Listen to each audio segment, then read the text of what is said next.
올해부터 금요일까지 삼손의 모습을 살펴보면서 우리는 우리가 알고 있었던 삼손의 모습과 전혀 다른, 어쩌면 성경에서 보여주고 싶었던 그 삼손의 모습이 아닌 우리가 보고 싶었던 삼손의 모습을 보았음을 우리가 확인할 수 있었다, 그렇게 생각합니다. 도대체 삼손 가운데 이런 많은 결함이 있었음에도 불구하고 하나님께서는 하나님의 계획과 하나님의 방법과 하나님의 은혜 가운데 그를 사용하셔서 이스라엘을 구원하는 계획을 한 걸음 두 걸음 실현해 가고 있는 모습을 보게 되어졌습니다. 그런데 삼손의 모습을 쭉 살피면서 우리가 한 가지 또 생각해 봐야 될 모습을 먼저 오늘 나눠보려고 합니다. 그것은 어제도 말씀드렸지만 삼손이 충동적이고 감동적이고 요행적일 수밖에 없었던 이유는 사명이 없었기 때문에, 사명에 대한 분명한 확신이 없었기 때문이다, 그렇게 말씀을 드렸고, 그럼에도 불구하고 하나님의 사명으로 그를 이끌어간 것을 우리가 지난 시간에 말씀을 통해서 나누었습니다. 그런데 삼손의 모습을 또 하나 살펴보다 보면 이런 한 가지의 문제점이라고 할까? 그런 것을 확인할 수 있어요. 그게 뭐냐면 늘 외톨이처럼 혼자서 사역했던 삼손이었기 때문에 영향력이 없었다는 겁니다. 이스라엘 백성에 대한 영향력이 다른 사사에 비해서 현격하게 떨어지는 모습을 보게 되어집니다. 이스라엘 백성을 하나님의 말씀 앞에 순종할 수 있도록 하는 리더로서의 영향력이 삼손에겐 보이지 않습니다.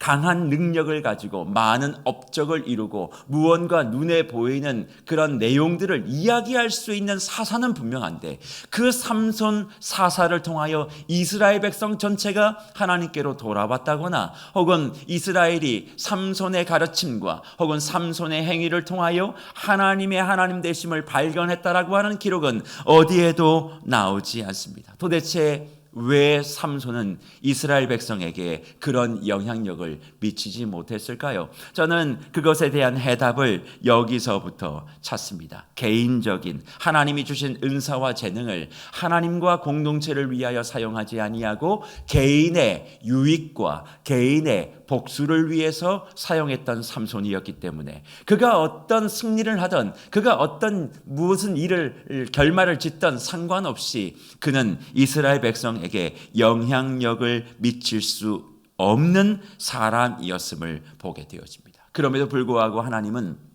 삼손을 은혜 가운데 사용하여 주셔서 그의 뜻을 이루어 가시는데, 우리가 지난 시간에 읽었던 사사기 15장 20절의 말씀에도 보면 하나님께서 삼손을 이스라엘의 사사로 20년 동안 지낼 수 있도록 해주셨어요. 20년 동안. 이렇게 결함이 많고 이스라엘 백성의 영향력도 미치지 못하는 리더를 20년 동안 지내게 해 주셨다, 그렇게 말씀합니다. 그러면 사사의 20년 동안, 삼손의 사사의 20년 동안의 시간은 어떤 의미에선 개인적인 승리에 불과했어요.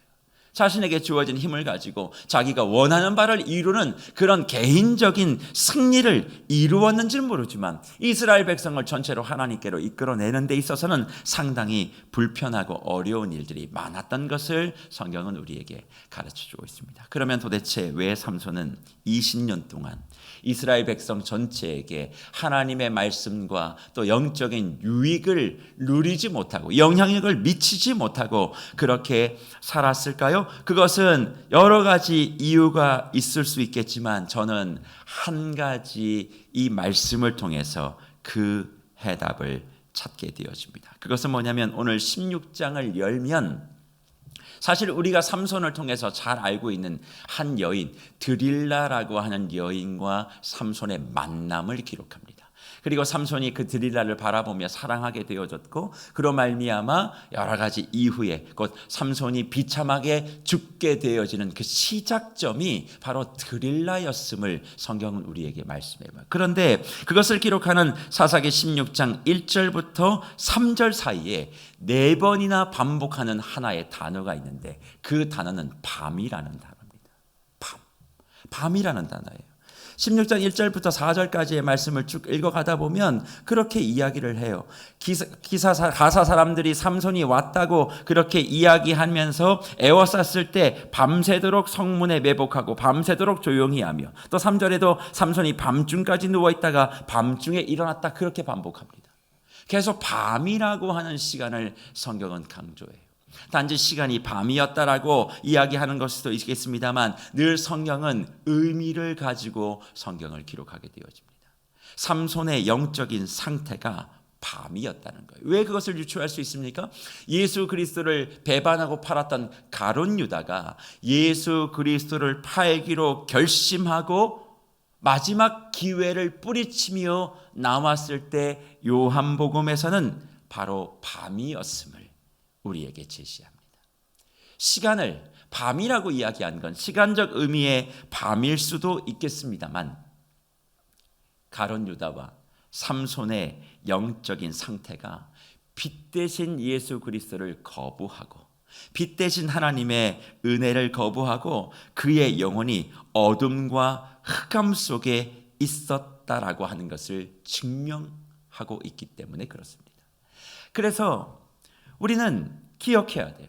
왜 삼손이 그런 은혜와 재능과 능력과 그런 은사를 받았음에도 불구하고 하나님의 사람답게 살지 못하고 또 이스라엘 백성을 하나님께로 인도하는 사사로서의 역할, 그 선한 영향력을 미치지 못했는가? 그의 영혼에 흑암과 어두움이 가득했기 때문에 그는 20년 동안 개인적인 승리는 했었을지 모르지만 하나님 나라의 큰 계획을 이루어내는 자리엔 서지 못했다. 그렇게 성경이 말씀하고 있어요. 그래서 영적인 어두움을 가지니까 어떤 일이 벌어집니까? 판단력이 흐려지는 거예요. 사람이 판단하는 능력은 어디서 나오느냐? 영적인 상태에서 나오게 되어 있어요. 근데 영혼이 흑암으로 가득 차 있으니까 판단의 미스가 생기기 시작하는 거예요. 어떤 판단의 미스를 합니까? 드릴라가 나를 위한 사람인지 아닌지를 판단을 못해요. 사실 삼손은 드릴라를 사랑했다라고 그렇게 이야기하지만 드릴라는 블레셋 사람에게 매수돼서 삼손을 구렁텅이로 떨어뜨린 장본이었어요. 사실 드릴라가 삼손에게 접근한 건 삼손을 좋아해서가 아니라 삼손이 필요했고 삼손을 통해서 자신의 욕심을 채우려고 했던 것뿐이에요. 그런데 삼손은 그것을 보지 못했던 것이죠. 왜 그런 일이 벌어집니까? 영혼의 흑암이 사람을 보는 눈조차 가로막아 버리는 거예요. 그래서 우리 주변에 아무리 이야기를 해도 말을 안 듣시는 분들 계시죠. 왜 그런 줄 아세요? 영혼이 흑암으로 뒤덮여 있기 때문에 그래요.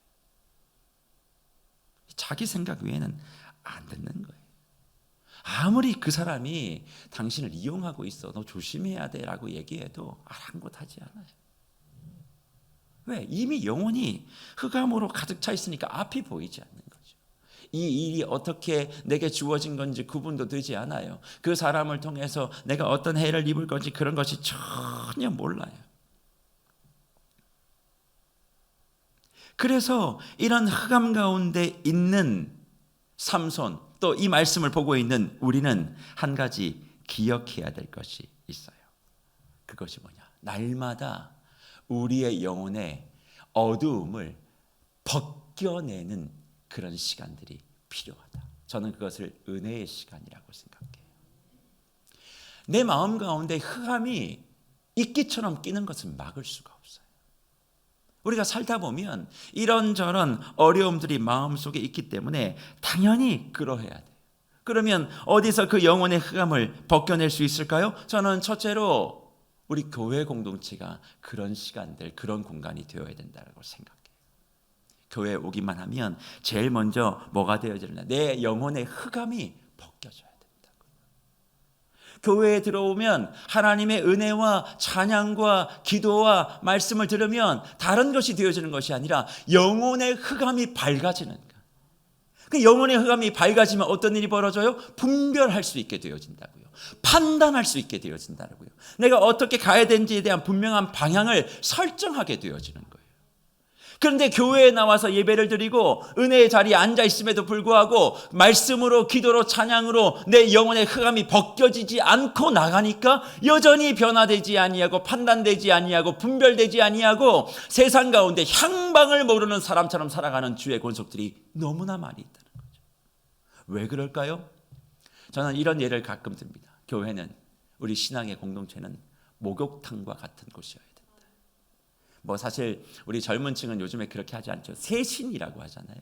예전에 어릴 때 이렇게 그 목욕탕 이렇게 가다 보면 늘 무슨 중요한 일이 있거나 그러면 뭐 명절 전이나 혹은 뭐 부활절이나 성탄절 전에는 꼭 그렇게 목욕탕에 가서 그 부모님들이 아이들 몸을 때를 밀고 막 정결하고 깨끗하게 예배드려야 된다, 막 때를 밀고, 아니 정말 그렇게 했었어요.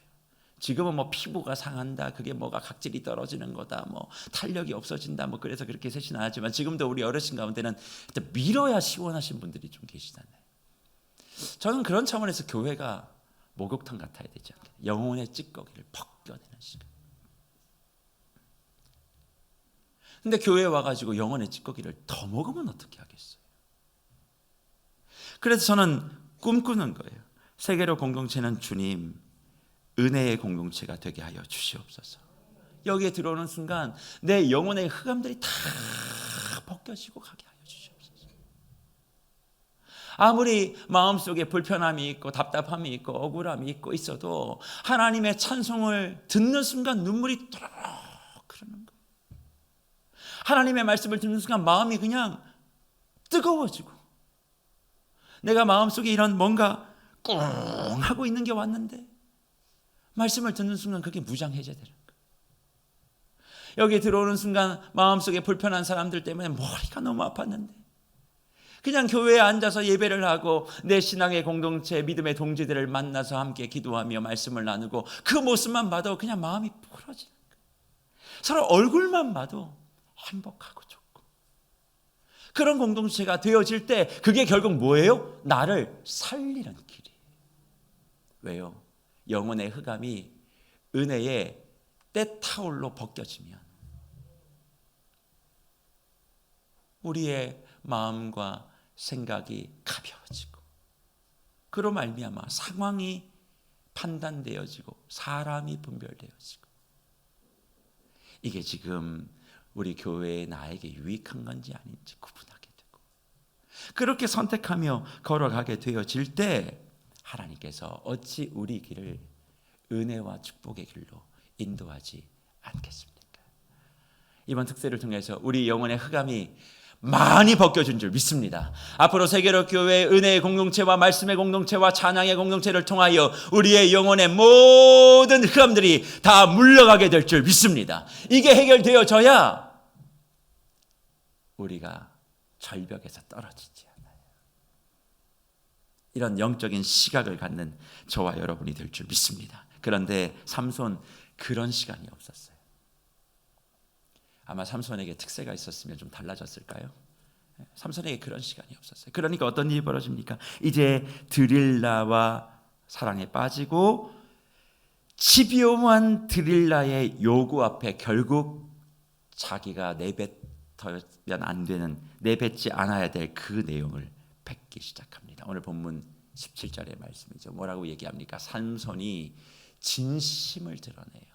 그에게 이르되 내 머리 위에는 삭도를 대지 아니하였나니 이는 내가 모태에서부터 하나님의 나실인이 되었음이라. 만일 내 머리가 밀리면 내 힘이 내게서 떠나고 나는 약해져서 다른 사람과 같으리라 하니라. 그렇게 말합니다. 삼손이 진심을 이야기해요. 17절 3반절에 보면 진심을 이야기하고, 나 머리 한 번도 칼을 댄 적 없어. 나 왜냐면 하나님이 나실인이야. 근데 내가 왜 그렇게 한 줄 알아? 17절 하반절에 이야기하기를 내 머리가 밀리면 내 힘이 떠나는 거야. 그러니까 머리에, 내 머리카락에 힘이 있는 거야. 그래서 머리를 자르면 힘이 떠나게 되고 나는 약해져서 다른 사람과 동일하게 돼라고 고백합니다. 우리는 이 말씀을 너무 잘 알아요. 삼손이 들릴라의 집요한 요구에서 자기가 고백하지 말아야 될 얘기를 했고 결국 블레셋 사람들에게 잡혔고 머리가 잘렸고 눈이 뽑혔고 그래서 힘을 잃고 결국 죽었는데 마지막에 한번 힘을 써서 자기가 죽인 사람들보다 더 많은 사람들을 죽이고 장렬하게 전사했다. 근데 이거는 예수 믿지 않는 세상 사람들도 다 아는 이야기. 그러면 우리는 믿음으로 이 말씀을 좀 더 고백하며 하나님이 이 말씀을 통해서 우리에게 주시고자 하시는 그 의미를 기억해야 되지 않겠습니까? 그것은 무엇일까요? 저는 17절에 이 말씀이 중요한 게 아니라 이 말씀을 하고 난 다음 삼손의 행동이 더 중요하다고 생각해요. 이 말을 하니까 이제 들리는 블레셋 사람들에게 달려가 가지고 뭐 얘기를 할 거거든요. 그런데 이 말을 하고 난 다음에 자 보세요. 19절과 20절 사사기는 이렇게 기록해요. 드릴라가 삼손에게 자기 무릎을 베고 자게 하고 사람을 불러 그의 머리털 7가닥을 밀고 괴롭게 하여 본즉 그의 힘이 없어졌더라. 드릴라가 이르되 삼손이여 블레셋 사람이 당신에게 들이닥쳤느니라 하니 삼손이 잠을 깨며 이르기를 내가 전과 같이 나가서 몸을 떨치라 하였으나 여호와께서 이미 자기를 떠나신 줄을 깨닫지 못하였더라. 그렇게 말합니다. 19절 다시 한번 보여주실까요? 자 보세요. 그 말을 하고 드릴라가 삼손을 자게 해요. 자기의 무릎을 베고 자게 합니다. 그리고 난 다음에 사람을 불러서 이제 머리를 깎아요. 그러니까 힘이 없어졌습니다. 그런데 이 말씀에서 생각해 보자고요. 진심을 토로했어요. 내가 이것을 얘기해서 만약에 머리가 잘리면 다른 사람과 동일하게 된다라고 하는 사실을 알고 있었기 때문에 한 번도 이야기하지 않았습니다. 근데 드릴라를 믿었는지 어떻게 됐는지 진심을 어쨌든 얘기를 했어요. 그리고 난 다음에 그랬으면 긴장해야 되는데 삼손이 잠을 잡니다. 편안하게 잠을 자요. 드릴라를 어디까지 믿고 어쨌든 잡니다. 그런데 20절에 어떤 일이 벌어져? 이제 드릴라가 블레셋 사람들에게 가서 데리고 오죠. 근데 그 다음이요. 들어오니까 삼손이 잠을 깨요. 근데 그 다음 모습이 뭐라고 되어 있느냐? 성경의 기록 이게 중요합니다. 내가 전과 같이 나가서 몸을 떨치라 하였으나 여호와께서 이미 자기를 떠나신 줄을 뭐 하지 못했어요? 깨닫지 못했다. 그렇게 저는 이 말씀 가운데 담겨져 있는 하나님의 비밀 한 가지를 발견해요. 삼손의 행동 속에 담겨져 있는 비밀이지요. 나신인이고 머리에 삭도를 대지 않았던 이유는 머리카락에 힘이 있기 때문이다. 그렇게 분명히 이야기를 했어요. 그리고 그러면 난 약해질 거야. 잘리면 약해질 거야. 그렇게 얘기하고 무릎을 베고 잤는데 블레셋 사람이 닥쳤을 때 이전과 같이 몸을 떨치리라. 내가 이전과 같이 몸을 일으켜서 니네들을 제압할 수 있다라고 생각하는 이 사이에는 그의 말과 그의 행동 사이에는 뭐가 존재하고 있느냐? 나 머리 잘려도 내겐 힘이 있어라고 하는 삼손의 자신감이 있는 거예요. 왜 그런 줄 아세요? 이미 그는 20년 동안 나실인 규정을 어기고 살았던 사람이에요. 포도주, 독주, 포도로 만든 음식, 시체, 부정한 거, 손 다 대고 이방 여인과 결혼하고 뭐 하나님이 지키라고 했던 나실인의 모든 것을 다 지켰어요. 사실 나실인은 그렇게 하나님이 허락하신 그 계율을 어겼으면 민수기 6장 말씀에 살펴보면 7일 동안 정결하게 난 다음에 7일 동안 정결하게 난 다음에 나신인 서약이 무효임을 선언하고 다시 산비둘기 집비둘기를 갖고 와서 하나님 앞에 속죄와 번제물을 드리고 난 다음에 다시 서약하면서 1년 된 수양을 주님께 드리면서 다시 이 모든 과정을 진행을 해야 돼요. 그러나 삼손은 20년 동안 단 한 번도 그래 본 적이 없어요. 나시는 규정을 그렇게 많이 지키지 않았음에도 불구하고 그는 그런 행동을 하지 않습니다. 그런데 삼손에게 뭐가 있었어요? 힘이 있었어요. 한 번도 속죄제, 번제제, 속건제를 드리면서 하나님 앞에 나시린으로서의 정결함과 재헌신을 이야기하지 않았음에도 불구하고 힘이 있었던 거예요. 그러니까 그는 어떻게 생각했느냐? 다르게 생각한 것이 아니죠. 내가 하나님의 말씀을 어겨도 힘을 주시는 거야. 한 번 어겨도 힘을 주고 2번 어겨도 힘을 주고 20번, 100번을 어겨도 힘을 주니까 나는 그것과 상관없는 사람이구나. 말은 머리카락이 잘리면 내 힘이 약해지고 사라져서 다른 사람처럼 될 거다라고 생각하지만 이미 그 마음속엔 나는 뭘 하든 힘을 잃어버리지 않아. 난 불멸의 사람이야. 그런 자신감과 그런 생각이 사로잡혀 있었기 때문에 그 말을 하고도 드릴라의 무릎에서 편안하게 잠을 잔 거죠.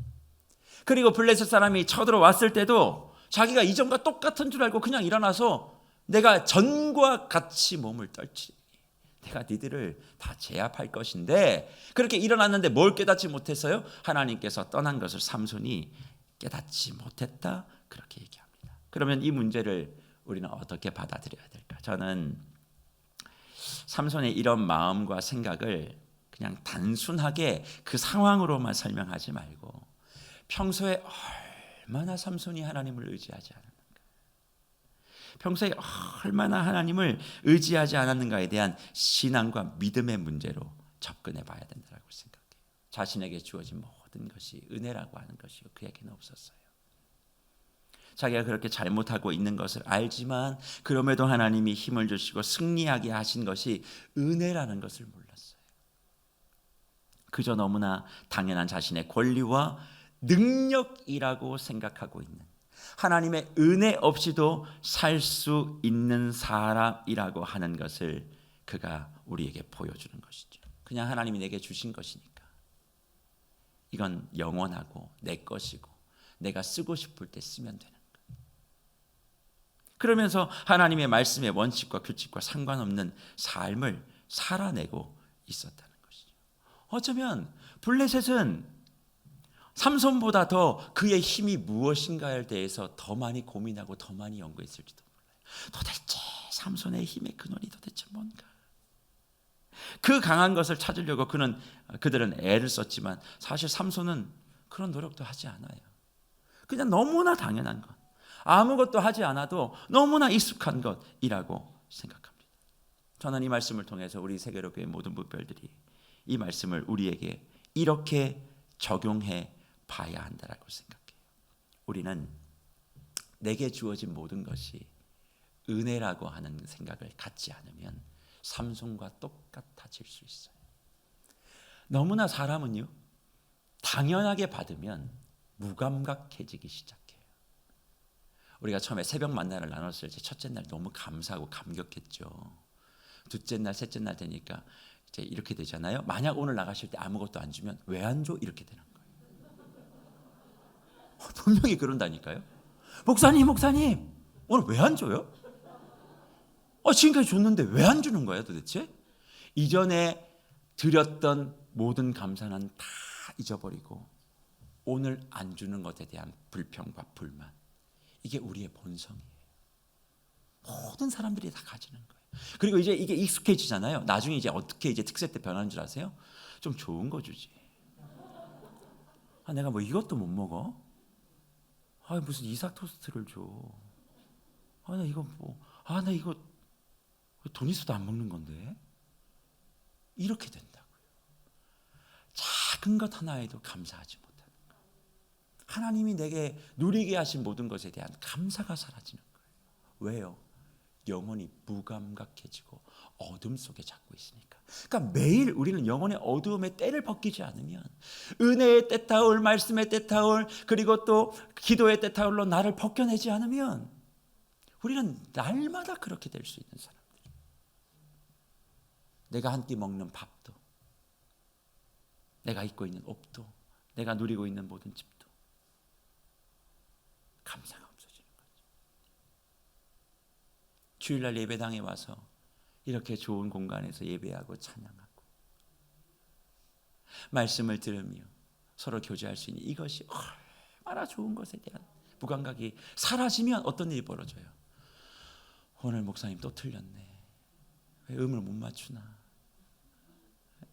오늘 목사님 또 뭐가 안 됐네. 오늘 목사님 내 타이가 좀 안 어울린다. 잠을 못 잤나? 요즘 뭐가 기분이 별론가? 뭐 좋은 일이 있나? 도대체 담임 목사 무슨 일이 좋은 일이 있지? 그걸 또 캐기 시작하는 거예요. 왜? 말씀에 대한 부분들에 대한 감사가 사라지니까 이젠 꼬투리를 잡기 시작하는 거예요. 내가 은혜고 내가 모든 것이 감사하면 그래. 그래서 은혜 아래 있으면 어떤 일이 긍휼한 마음이 생긴다고요. 내 영혼의 흑암들이 다 벗겨지니까. 내 주위를 둘러싸고 있는 모든 사람들에게도 그런 모습이 있어야 되는데 그게 지금 되지 않는 거예요. 저는 우리 세계롭게 모든 주의 묵별들이 작은 것에 감사하고 큰 것에도 감사하는 은혜의 사람 될 줄 믿습니다. 모든 것이 다 하나님의 은혜다. 나와 같은 이가 여기까지 올 수 있었던 건 은혜다. 그것만 되어지면 왜 대우 안 해주냐, 대접 안 해주냐 이런 얘기 다 사라지게 되어 있어요. 그저 감사합니다. 그저 고맙습니다. 이런 고백들이 나오게 된다는 거죠. 그럴 때 주님은 그런 믿음을 고백하며 은혜를 사모하는 사람들에게 주의 영을 거두는 것이 아니라 더 공급해 주셔서 그 사람의 길을 더 복되게 만들어 주시겠다 성경이 약속하고 계시는 겁니다. 하나님 은혜 안에 늘 서 계시는 저와 여러분들이 되시기를 축복합니다. 그런데 여기서 궁금한 건 또 한 가지가 더 있어요. 뭐냐? 이제서야 하나님의 영이 떠났대요. 그렇잖아요. 우리가 읽은 말씀 가운데서 그렇게 말씀하고 있잖아요. 여호와께서 이미 자기를 떠나신 줄 알지 못했다. 그러니까 이미 자기를 떠나셨. 하나님의 영이 삼손을 요 사건 통해서 떠나셨다 그렇게 말씀합니다. 왜 이 시점일까? 사실 여호와의 영이 떠날 수 있는 조건은 20년 동안 엄청 많았어요. 떠날 수 있는 상황은 너무 많았다고요. 그런데 왜 하나님은 삼손이 머리에 삭도가 돼서 모든 힘을 잃은 이 시점, 가장 삼손의 시점 가운데 나약해진 그 시점에 주의 영을 거두셨냐는 거예요. 머리카락이 잘렸으니까, 아니 나신의 규정은 이미 어긴 지 오래예요. 그럼 도대체 왜 가장 약해져 있을 때 삼손의 연약함만 두고 떠나셨는가? 성경은 사실 그것에 대하여 정확하게 이해를 우리에게 시켜줄 수 없지만 저는 한 가지 단어, 여기서 그 해답을 찾아봅니다. 삼손이 드릴라를 뭐 했다고요? 사랑했다고 이야기해요. 사랑했다. 제가 토운세 때도 말씀드렸지만 이삭을 사랑했을 때 하나님께서는 야브라함에게 번제의 제물을 드리라고 했습니다. 삼손이 드릴라를 사랑하는 그 순간 어떤 의미에서는 하나님은 삼손을 이제 돌이켜야겠다. 이제 더 이상 두면 얘 죽겠다. 그렇게 생각하고 죽이기 위해서가 아니라 그를 살리기 위해서 그를 연약함 가운데 두시고 잠시 그의 삶에서 떠나오셨음을 우리에게 말씀하고 있다는 거예요. 그래서 기억하십시오. 내가 말씀을 따르지 않고 있어도 하나님은 계획과 능력 가운데 우리의 삶을 사용하셔서 인도해 가시는 분이십니다. 분명히 그는 우리의 생각과 제한을 뛰어넘어 역사하시는 분들이에요. 하지만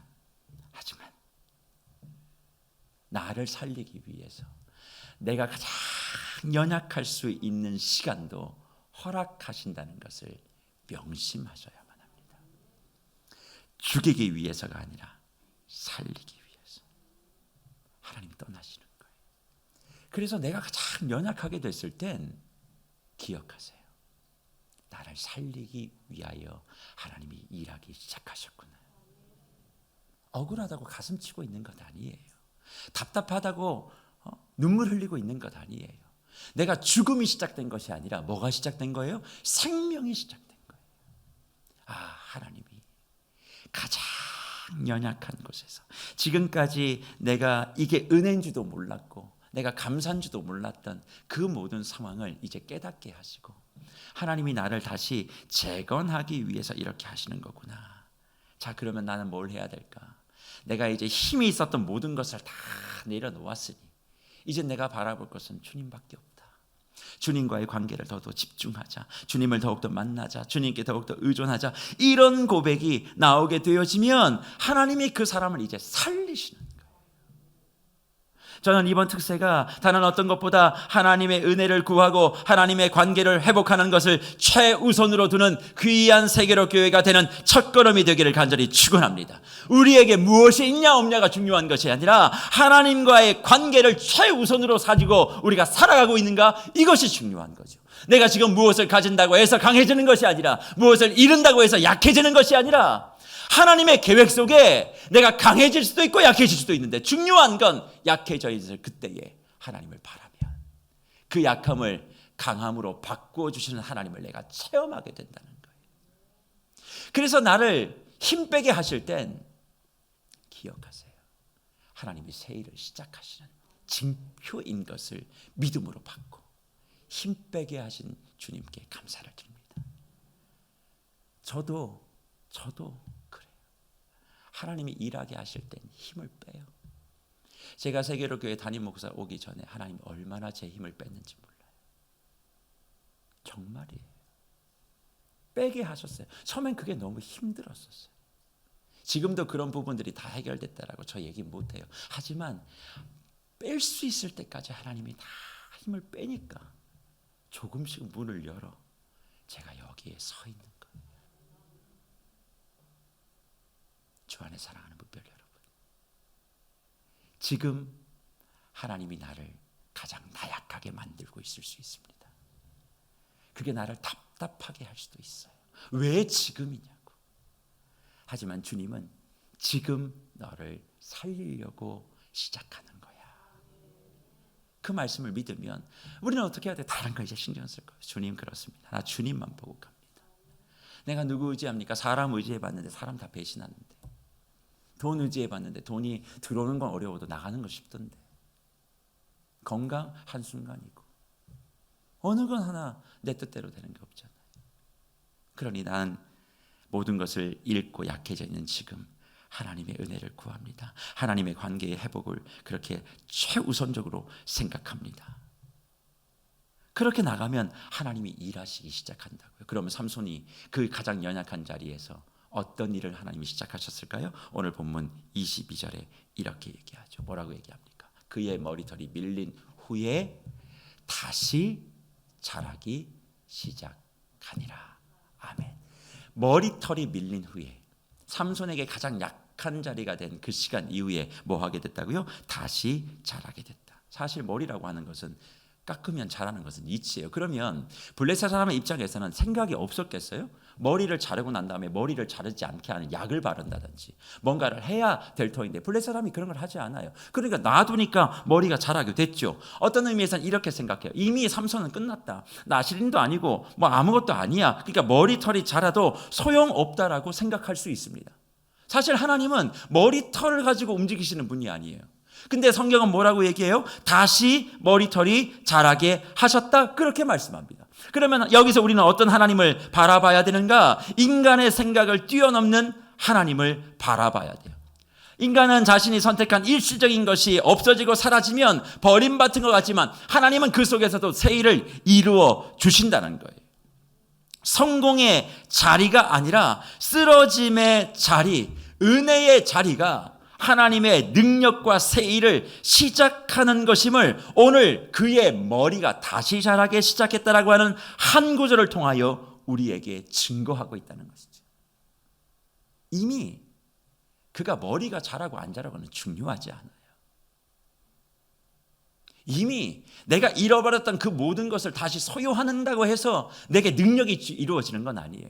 중요한 건 그 모든 것을 뛰어넘는 하나님의 능력을 우리가 바라보는 거죠. 무언가가 있으면 된다가 아니라 없어도 하나님이 하시면 하십니다라고 하는 그 믿음을 삼손이 갖기를 원하셨다는 거예요. 그런 차원에서는 세계로 교회 모든 무별들이 하나님의 능력을 제한하지 않기를 축원합니다. 이게 있으면 되겠지, 저게 없으면 안 되겠지가 아니라 하나님이 하시면 하신다라고 하는 믿음을 갖는 것. 가장 약하고 아무것도 없는 가운데서도 하나님의 일은 시작되었고 하나님의 역사는 이루어지는 것이고, 나는 그저 하나님께 초점을 맞추고 관계를 회복하고 하나님의 은혜의 햇살 안에만 있기만 하면 일은 누가 하신다? 하나님이 하신다. 저는 우리의 영혼에